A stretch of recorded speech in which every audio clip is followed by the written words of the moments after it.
Unha visita moi deseada porque levábamos xa moito tempo programando, reprogramando as chuvias, o mal tempo desde fai 3 meses. Por fin hoxe pódese levar a cabo. Estamos vendo que as obras avanzaron moitísimo desde a última vez que estuveramos visitando as obras xa fai máis dun ano,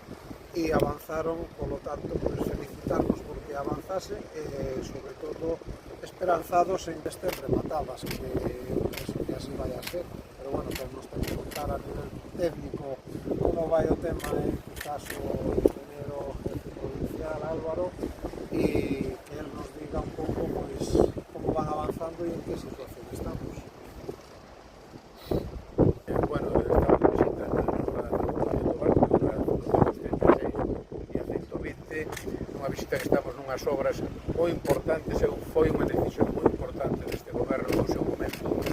de dedicarle este orzamento inicial de máis de 60 millóns para esta conexión entre as dúas vías, que permite dúas cousas. Por unha parte, unha axilidade e unha optimización da comunicación do tráfico pesado das canteras de Lousa coa Nacional 120, por outra parte, liberar ao Concello do Barco e a propia travesía do barco deste tráfico pesado e permitirlle, ademais, que teña un futuro xunto co Ministerio